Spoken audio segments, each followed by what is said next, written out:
কামৰূপ জিলাৰ বাইহাটা চাৰিআলিৰ আগদলা উচ্চতৰ মাধ্যমিক বিদ্যালয়ত উত্তপ্ত পৰিস্থিতি। বিদ্যালয়খনত অধ্যয়নৰত দশম শ্ৰেণীৰ কেইগৰাকীমান ছাত্ৰই নৱম শ্ৰেণীৰ ছাত্ৰ আসিফ ইকবাল পৰাক গুৰুতৰভাৱে আঘাত কৰাৰ অভিযোগ উত্থাপন হৈছে।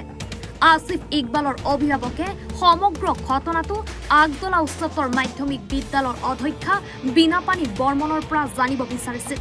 কিন্তু অধ্যক্ষা বীণাপানী বৰ্মনে আসিফ ইকবালৰ অভিভাৱকক ঘটনাটো অৱগত কৰাৰ পৰিৱৰ্তে দুৰ্ব্যৱহাৰ কৰাৰ অভিযোগ উত্থাপন হৈছে। জানিব পৰা মতে অধ্যক্ষা বীণাপানী বৰ্মনে ঘটনাটো গাপ দিয়াৰো চেষ্টা কৰাৰ অভিযোগ।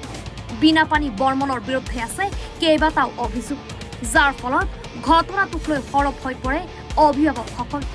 অৱশেষত আসিফ ইকবালৰ অভিভাৱকে অভিযুক্ত ছাত্ৰকেইগৰাকীৰ বিৰুদ্ধে বাইহাটা চাৰিআলি থানাত দাখিল কৰে এজাহাৰ। ল'ৰাই মাৰিছে, আহিব লাগে এনেকৈ কৈছে। তাৰপিছত আমি এনেকুৱা আহি অটো ঠিক কৰিলো, আহি পাইছো ল'ৰাটোক বহিবও দিয়া নাই, থিয় কৰাই ৰাখিছে। আৰু মই আহি ক'লো যে এতিয়ালৈ মেডিকেল কৰোৱা নাই, ল'ৰাটোক এনেকৈ থৈ দিছে। সেইখিনি টাইম ইমান দেৰি হৈছে, আমি আহি পাইছো। ইমান বাইহাটা চাৰিআলি ইমান মেডিকেল আছে, কোনো এখন মেডিকেলটো বাদে এখন ফাৰ্মাচীত নিও ল'ৰাটোক ট্ৰিটমেণ্ট কৰোৱা নাই, আনকি ল'ৰাটোক বহিবও দিয়া নাই। মই যেতিয়া ক'লো ল'ৰাটোক বহিব দিয়া নাই, বাইদেউ কৈছে যে অফিচ ৰুমত এলাও নাই। অফিচ ৰুমত এলাও নাই, কি কাৰণত এলাও নাই, ক'ৰবাত নিয়ম আছে নেকি? আৰু মই এই নিউজৰ যোগেদি মই ক'ব বিচাৰো হিমন্ত ডাঙৰীয়াক, মই এইটোৱে ক'ব বিচাৰো যে কোনখন আইনত আছে যে এটা ব্লাড যাই থকা ল'ৰাক, কোনখন আইনত আছে যে অফিচ ৰুমত প্ৰিন্সিপাল ৰুমত বহিব দিয়া এলাও নাই। মই আৰু অনুৰোধ জনাওঁ যে এনেকুৱা স্কুলৰ এনেকুৱা ব্যৱহাৰৰ যদি প্ৰধান শিক্ষয়িত্ৰী থাকে, তেনেহ'লে এইখন স্কুলত আৰু ঘটনা হ'ব। আৰু ক্লাছ 10ৰ 15টামান ল'ৰাই লগ লাগি মোৰ ল'ৰাটোক মাতি নিছে বোলে, বিল্ডিঙৰ ওপৰৰ পৰা মাতি নিছে, কথা আছে বুলি কৈ আনি ৰুমত বেঞ্চত হেঁচা মাৰি ধৰিছে, মূৰত হেঁচা মাৰি ধৰিছে, নাকত ঘুচাইছে, মূৰত ঘুচাইছে। কিহৰ কাৰণে মানে সিহঁতে বোলে বেলেগ মাদ্ৰাছাৰ ল'ৰাৰ লগত কাজিয়া লাগিছিল আজি 3 দিনমান আগত লাগিলে। ই বোলে চাই আছিলে ইয়াক দুটামানে ক'লে যে কি কাৰণত আমাৰ মাজত সোমাইছা? ই ক'লে যে মই মাজত সোমোৱা নাই, মই জাষ্ট যাই থকা বুলি কয়, তোক চাই আছো এনেকে কৈছে। কথা গ'ল। তাৰ পিছত কালি সেইখিনি কথাক লৈ কিনে সিহঁতে কৈছে যে ই মিছবিহেভ কৰিছে বুলি কয়। ই কৈছে মই মিছবিহেভ কৰা নাই, মই জাষ্ট কৈছো মই গৈ আছো, মই মাজেদি গৈ আছো, মই যাব লাগে যাই আছো।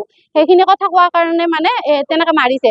আৰু মাৰিছে এনেকুৱা নাকেদি ব্লাড যে আছে, ইমান দেৰি প্ৰিন্সিপাল বাইদেউক আহি বেলেগ ছাত্ৰক পঠাই দিছে সিহঁতৰ লগৰে মাতিবৰ কাৰণে।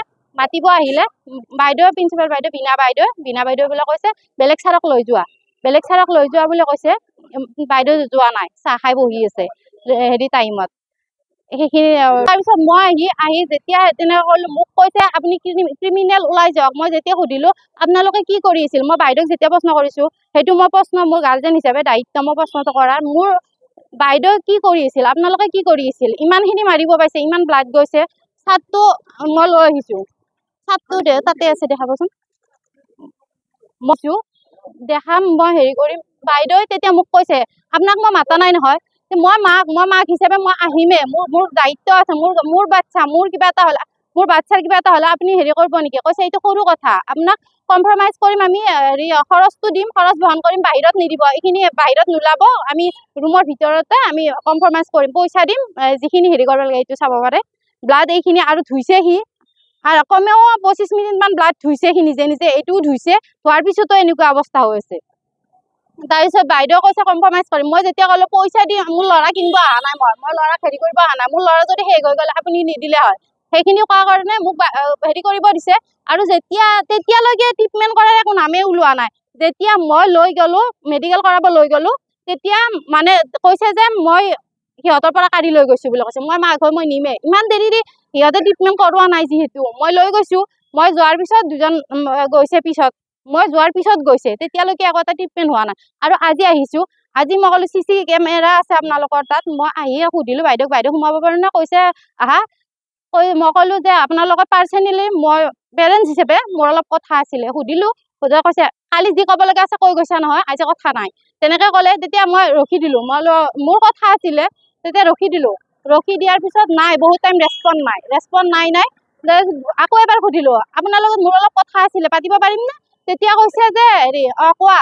কি কথা আছিলে মই বোলো আপোনালোকৰ চিচি কেমেৰা লগোৱা আছে বাৰান্দাত লগোৱা আছে মই চাব বিচাৰো কিমান কেইজন ল'ৰা আছিলে তেতিয়া কৈছে অলপমান হয়তো কেমেৰা কৰা অলপ গম পাইছে তেতিয়া কৈছে নৰ্মেলি অলপ কৈছে আৰু যে হেৰি কৰিব পাৰিবা বাহিৰত আছে চাব পাৰিবা বুলি কৈছে আৰু তাৰপিছত কৈছে আপোনালোক আমি কাজিয়া কৰিব আহিছো বোলে আমি কাজিয়া হিচাপত আহা বুলি কৈছে মানে এনেকুৱা এজনী প্ৰিন্সিপাল থাকিলে আপোনালোক মানে কোনো গাৰ্জেন বা সব অভিভাৱকে মই এইখিনি ক'ব বিচাৰো আপোনালোকৰ সজাগ হওক এনেকুৱা হলে আজি ইয়াৰ লগত যিখিনি হৈছে কালিলৈ কোনোবা এজন ল'ৰা মৰাটো নিশ্চিত মোৰ ল'ৰাটো আজি 10 মিনিট থাকিলে মোৰ কালি মই লাজ পাওঁ এনেকুৱা অৱস্থা কৰি দিছে ৰাতিটো বিছনাৰ পৰা আনকি এতিয়ালৈকে কোনো এজন স্কুলৰ পৰা কোনো এজন টিচাৰৰ বা প্ৰিন্সিপাল ছাৰৰ দায়িত্ব প্ৰিন্সিপাল মেডামৰ বিনা বাইদেউৰ এইটো দায়িত্ব যে এটা ফোন কৰি সোধা যে ল'ৰাটোৰ কেনেকুৱা অৱস্থা হৈছে এতিয়ালৈকে এটা ফোন যোৱা নাই ল'ৰাটো বিছনাৰ পৰা উঠিব নোৱাৰা অৱস্থাত আছে কিন্তু এতিয়ালৈকে এটা ফোন যোৱা নাই এতিয়ালৈকে সোধা নাই যেতিয়া মই ক'লো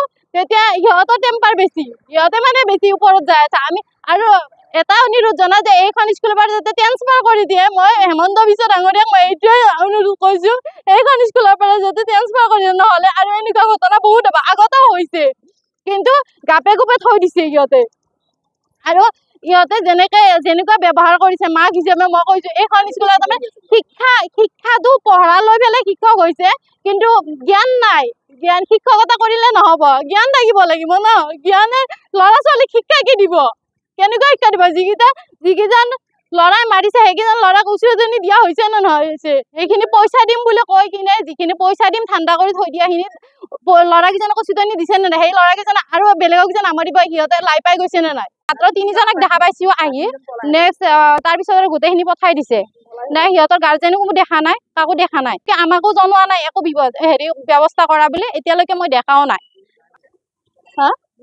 আমি এজাহাৰ দিছো কালি দিছো ব্যুৰো ৰিপৰ্ট এনি ভাৰত 24